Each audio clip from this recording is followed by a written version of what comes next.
Bonjour à tous. Donc ici, cette vidéo va vous servir de trame pour réaliser ces exercices de compréhension que vous ferez à la maison. Nous, par ailleurs, quand il sera en classe, il fera un autre type d'exercice. Pardon. Alors déjà, je vous présente le support.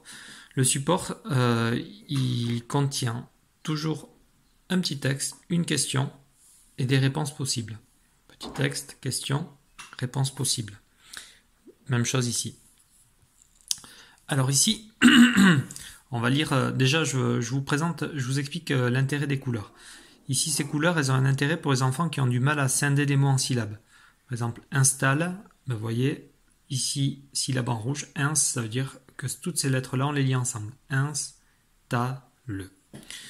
Donc si votre enfant n'a pas de difficulté, ou si vous voulez rendre l'exercice plus difficile, vous imprimez tout en noir et blanc, et puis il doit être capable de tout décoder.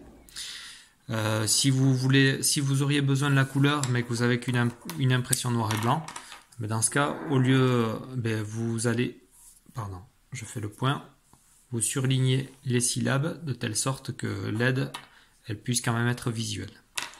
Donc le travail. Premier temps, l'enfant lit le texte dans sa tête ou à haute voix. S'il veut le lire une ou deux fois, il le fait. Avec la question « Où est maman ?» Donc là, la difficulté, en fait, c'est que donc, elle est soit dans un avion, soit dans un manège, soit dans une voiture. C'est que les trois réponses peuvent trouver une justification dans le texte. Donc là, c'est pas juste un exercice de je choisis au hasard, c'est justifie mes réponses. C'est pour ça qu'il faut quelqu'un à côté. Comment on justifie les réponses? Avec sa règle et son crayon, puisqu'on va souligner les indices. Donc si l'enfant pense que c'est un avion, très bien, alors qu'est-ce qui te fait penser à un avion?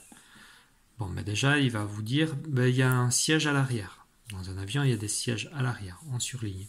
On souligne. Elle s'assied à l'avant. On peut souligner. Elle s'assied à l'avant. Ceinture de sécurité. On souligne. Jusqu'ici, il a plutôt bien justifié sa réponse. Sauf qu'elle démarre. Alors, elle démarre, est-ce qu'on dit ça d'un avion? Est-ce qu'on démarre l'avion? Non. On va plutôt dire elle décolle, quand on part en avion. Donc ici, on va immiscer le doute et dire moi ça me satisfait pas parce qu'il y a ce démarre qui me gêne.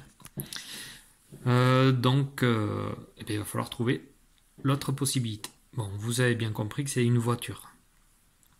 Parfois il y a un doute et c'est l'intérêt de l'exercice, mais il faut vraiment être capable de justifier sa réponse à chaque fois.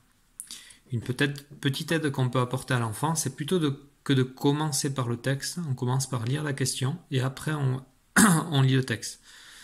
De cette façon, l'enfant va pouvoir, au fur et à mesure qu'il va lire, déjà chercher des indices de où est maman. Voilà. Donc tout le travail se fait sur cette trame-là. Lecture. Allez, on va aller au plus simple. D'abord lecture de la question, puis lecture de la réponse.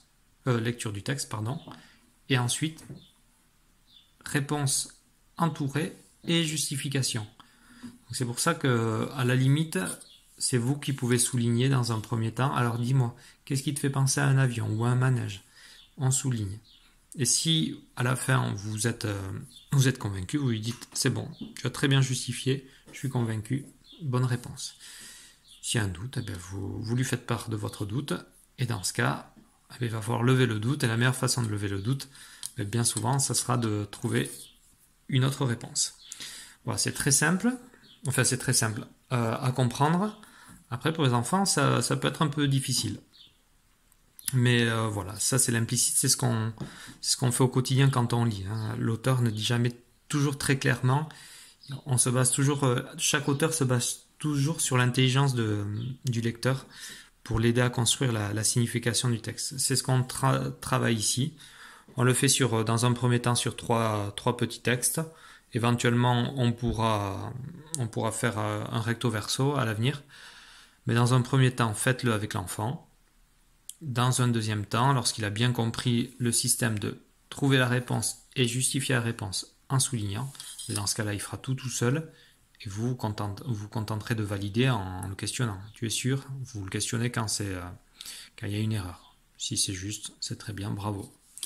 Voilà pour ce petit exercice, ça va nous permettre de continuer donc l'étude du code, donc le déchiffrage, et essayer de consolider la compréhension de ce qu'on lit.